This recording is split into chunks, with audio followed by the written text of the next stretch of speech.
आपके अपने YouTube channel समय की पुकार में मैं ओम कसारा आप सभी दर्शक बंधुओं का हार्दिक स्वागत और अभिनंदन करता हूं।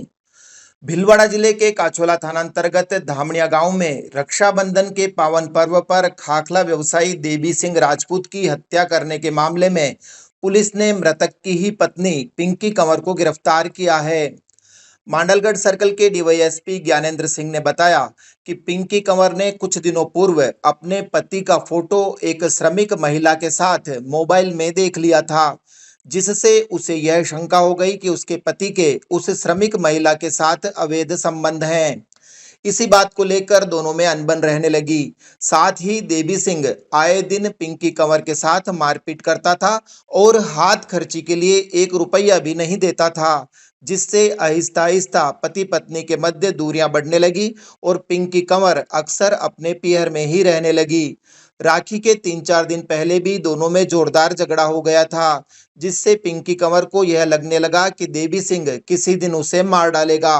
तब वो अपने पीहर गई और विजयपुर बस्सी में रहने वाले अपनी बहन के दामाद कुलदीप सिंह से संपर्क किया, जो कि इन दिनों भिलवाड़ा की लेबर कॉलोनी में ही रह रहा है। कुलदीप सिंह आदतन अपराधी भी है। चूंकि रिश्तेदार होने के कारण कुलदीप को पिछले काफी समय से देवी सिंह और पिंकी कंवर में चल रहे मतभेदों की जानकारी थी, इसलिए उसने इस टंटे को हमेशा के लिए खत्म कर देने के लिए अपने 2 साथियों के साथ मिलकर देवी सिंह की उसी के घर में उस समय हत्या कर दी, जब वो अपनी बहन से राखी बंधवाकर चारपाई पर सो रहा था। इस काम के लिए रक्षाबंधन का दिन इसलिए चुना ताकि पीहर में रह रही पिंकी कंवर पर किसी को शंका न हो। बहरहाल पिंकी कंवर को गिरफ्तार करके 2 दिन के पुलिस रिमांड पर लिया गया है, जबकि कुलदीप सिंह और उसके 2 साथियों की सरगर्मी से तलाश जारी है। काछोला थाना क्षेत्र में धामणिया गांव में राखी के दिन देवी सिंह नाम के व्यक्ति की इन अज्ञात हमलावरों ने गोली मार कर व गला रेत कर हत्या कर दी थी। इस मामले में आज मृतक की पत्नी पिंकी उर्फ कालू को गिरफ्तार किया गया है और इसने किसी अपने रिश्तेदारों से मिलकर उनकी हत्या कराई थी। इसका कारण इनके आपसी अनबन है। तो बाकी मुलजिमानों की तलाश करिए, शीघ्र गिरफ्तार कर लिया जाएगा। इस बीच मांडलगढ़ क्षेत्र में पिछले काफी समय से बढ़ती आपराधिक गतिविधियों के विरोध में शनिवार को पूर्व जिला प्रमुख शक्ति सिंह के नेतृत्व में एक जनाक्रोश रैली निकाली गई।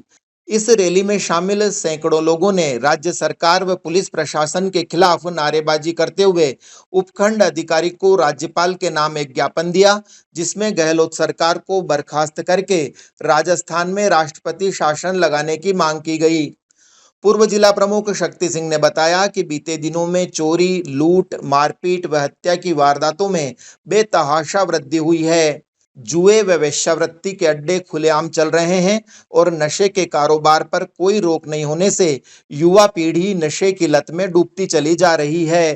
क्षेत्र में आए दिन लूटपाट, हत्या, मंदिरों में चोरी, इस तरीके की आपराधिक गतिविधियां लगातार बढ़ती जा रही है और प्रशासन उनको खुलासा करने में अभी तक ऐसा ही रहा है। हमने सबने आज जन आक्रोश रैली के रूप में राज्यपाल महोदय को ज्ञापन दिया है और राज्यपाल से महोदय से मांग की है कि राजस्थान की सरकार को चेंज करके राष्ट्रपति शासन लगाए और साथ में अपराधियों को पकड़ने के लिए पुलिस पर लगाम कसे।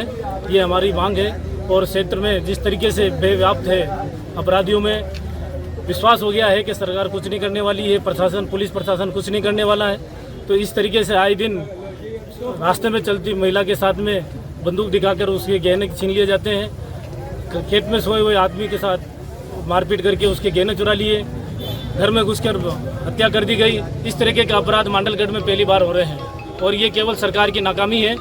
इधर वस्त्र नगरी के युवा पत्रकार पवन बावरी ने बताया कि भीलवाड़ा के ख्यातनाम अरिहंत हॉस्पिटल में पहली बार क्लारियो ऑटोमेटिक लेंस का सफल प्रत्यारोपण किया गया है। मालेगांव महाराष्ट्र के सुरेश राका की आंखों का सफल ऑपरेशन करके उनके लिए यह लेंस लगाया गया है। राका का ऑपरेशन अरिहंत हॉस्पिटल के वरिष्ठ नेत्र चिकित्सक डॉक्टर प्रदीप गुप्ता द्वारा किया गया। डॉक्टर गुप्ता ने बताया कि मोतियाबिंद हो जाने पर मरीज की आंख में कृत्रिम लेंस लगाया जाता है। इस लेंस के इंजेक्टर में एक कार्बन डाइऑक्साइड सिलेंडर होता है, जो एक्टिवेट करने पर स्वतः लेंस लोड कर देता है। यह लेंस अमेरिका से आयातित है और अब नियमित रूप से अरिहंत हॉस्पिटल में लगाया जा रहा है। आँखें ईश्वर का हमको एक अनुपम वरदान है, एक अनुपम तोहफा है। तो आँख की संरचना कुछ ऐसी होती है, जब इसमें मोतियाबिंद हो जाता है तो ये लेंस जो आँख के अंदर होता है ये ख़राब हो जाता है और इसकी जगह हम बदल के इस तरह का एक नया लेंस इसमें आँख में लगा देते हैं तो मनुष्य की रोशनी दोबारा आ जाती है। अब ये क्रम कई सालों से चला आ रहा है और इसी क्रम में वैज्ञानिक नित नए शोध करते हैं। तो इसी क्रम में अभी ये एक नया लेंस यूएसए में बनाया गया है। तो नॉर्मली क्या होता था कि हमको लेंस को इम्प्लांट करने के लिए हाथ से इम्प्लांट करना पड़ता था, पर अभी इस लेंस में यहाँ पे एक कार्बन डाइऑक्साइड का सिलेंडर लगा होता है, तो जो प्रेशर जनरेट करता है, जब हम सिर्फ इस बटन को प्रेस करते हैं तो लेंस इसमें से अंदर से निकल के और सीधे आँख में फिट हो जाता है। तो ये एक नई टेक्नोलॉजी है जिसको अब हम भीलवाड़ा में उपयोग कर रहे हैं और आगे भविष्य में भी करते रहेंगे। उधर भीलवाड़ा में अनुसूचित जनजाति माडा योजना के अंतर्गत जिला परिषद ग्रामीण विकास प्रकोष्ठ द्वारा मेधावी छात्राओं को स्कूटी वितरित की गई। इस दौरान बालिकाओं को हेलमेट पहनाकर सड़क पर सुरक्षित रूप से गाड़ी चलाने की शपथ भी दिलवाई गई। साथ ही स्कूटी में 1 लीटर पेट्रोल डलवाया गया ताकि बच्चियों को पेट्रोल पंप तक पहुंचने में किसी प्रकार की असुविधा न हो। स्कूटी वितरण कार्यक्रम में पूर्व मंत्री रामलाल जाट, जिला प्रमुख बरजी देवी भील, उप जिला प्रमुख शंकरलाल गुजर, जिला कलेक्टर शिव प्रसाद एम नकाते व जिला परिषद के सीईओ रामचंद्र बेरवा सहित कई जनप्रतिनिधि व अधिकारी भी मौजूद थे। इस मौके पर पत्रकारों से चर्चा करते हुए रामलाल जाट ने कहा कि मेधावी छात्राओं को स्कूटी चलाते देखकर अन्य बालिकाओं का भी शिक्षा के प्रति रुझान बढ़ेगा और अच्छे अंक लाने के लिए प्रेरित होगी। एसटी वर्ग की तमाम जो बच्चियां हैं अच्छे नंबर लेकर जो आती है, उनको आगे की स्कूल कॉलेज में जाने के लिए जो आज हर जगह कॉलेज उपलब्ध नहीं हो पाती, बच्चों को परिवार वाले घर से दूर भेज नहीं सकते हैं रात को, तो उस हिसाब से इनको स्कूटी जब इनाम में दी है तो इससे ये रोज़ाना अपने घर आ जा सकती है, पढ़ाई करके कॉलेज में बहुत अच्छा साधन, मोटिवेशन भी मिलेगा और बच्चियाँ और प्रोत्साहित होगी और बच्चियाँ एसटी वर्ग की पढ़ने के लिए आगे आएगी। शिव प्रसाद एम नकाते ने कहा कि इस कार्यक्रम में 34 छात्राओं को स्कूटी प्रदान की गई है। जनजाति विभाग राजस्थान सरकार की तरफ से 10वीं और 12वीं स्कूल में 65% से ज़्यादा मार्क्स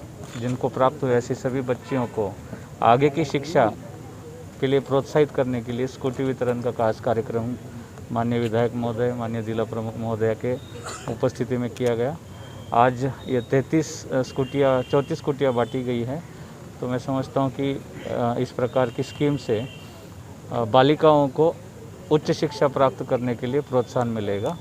तो आगे भी ट्राइबल समाज के बच्चियाँ आगे आए और उनके अभिभावक भी आगे आए और अपने बच्चियों को पढ़ाने के लिए पूरा प्रयास करें। स्कूटी प्राप्त करने वाली छात्राएं हालांकि मारे खुशी के चहक रही थी, लेकिन उनका कहना था कि यदि उन्हें इलेक्ट्रिक बाइक प्रदान की जाती तो उनका पेट्रोल पर खर्च होने वाला पैसा बच जाता। पहले स्कूल जाने में इनमें प्रॉब्लम होती थी, तो कई दूर दूर स्कूल वगैरह होते हैं। अभी स्कूल तो पूरा हो गया, लेकिन कॉलेज जाने में ज़्यादा प्रॉब्लम नहीं होगी, आराम से जा सकते हैं। और दूसरी लड़कियों से यही निवेदन है कि आराम से पढ़ाई करें और अच्छे से पढ़ाई करें ताकि उनको भी स्कूटी मिले। अगर बैटरी वाली मिलती तो ज़्यादा बेटर होता, पर पेट्रोल वाली मिली है, थोड़ा बहुत पेट्रोल डाला भी है यहाँ से, लेकिन उसमें हम घर नहीं पहुँच पाएंगे, पर पेट्रोल पंप तक पहुँच जाएंगे, इतना पहुँच जाएंगे। हाँ, कार कहाँ भरेगी, हमें भरवाना पड़ेगा। और अब अंत में भीलवाड़ा जिले के कोटड़ी सीबीओ कार्यालय में संविदा पर कार्यरत कंप्यूटर ऑपरेटर गोपाल सुवालका द्वारा लाखों रुपए का गबन करने संबंधी एक सनसनीखेज मामला सामने आया है। कोटड़ी थाना प्रभारी हरीश कुमार और कोटड़ी में ही पूर्व में पदस्थापित रहे थानाधिकारी राजेंद्र ताड़ा ने बताया कि कोटड़ी के शिक्षा विभाग कार्यालय में मात्र 5,000 रुपए प्रति माह में कार्यरत संविदा कर्मी गोपाल स्वालका ने फर्जी शिक्षकों के नाम से वेतन बिल बना लिए। इन बिलों को शिक्षा विभाग के तकरीबन 12 अधिकारियों व कर्मचारियों ने बारीकी से जांचे बिना ही वेरीफाई भी कर दिया। अब इन बिलों से जो राशि प्राप्त हुई उसे गोपाल स्वालका ने अपनी पत्नी दिलखुश स्वालका के खाते में जमा करवा दिया। बताया जाता है कि गोपाल स्वालका 2007 से 13 अगस्त 2021 तक शिक्षा विभाग में ही कार्यरत था। इस दौरान उसने गेगा का खेड़ा और रीठ गांव के राजकीय विद्यालयों सहित कई स्कूलों में अलग अलग नाम से शिक्षकों के फर्जी वेतन बिल बना लिए। इन सभी वेतन बिलों पर बैंक खाता संख्या अपनी पत्नी के खाते की डाल दी और आईडी का नंबर भी अपनी पत्नी का ही रखा, जिससे किसी को कोई भनक नहीं लगी और सारी राशि इसकी पत्नी के ही खाते में जमा होती रही, जो कि लगभग 80-90 लाख रुपए से भी ज्यादा है। ऐसा है कि ब्लॉक शिक्षा अधिकारी कोटड़ी ने एक गोपाल सोहाल का है, उसके खिलाफ फर्जी अध्यापक के संबंध में राशि उठाने का गबन का मुकदमा दर्ज कराया है, जिसमें मुकदमा दर्ज किया जा चुका है और उसमें अनुसंधान जारी है। जैसे जैसे अनुसंधान किया जाएगा उसमें तथ्य आएगा, उसके अकॉर्डिंग अग्रिम अनुसंधान किया जाएगा।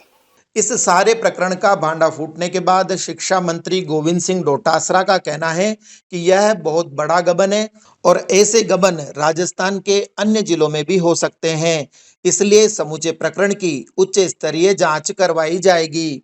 तो इस बुलेटिन में आज इतना ही। यदि आपको पसंद आया हो तो इसे लाइक व शेयर अवश्य करें और आपके अपने YouTube चैनल समय की पुकार को सब्सक्राइब करना न भूलें। धन्यवाद। जय हिंद, जय भारत।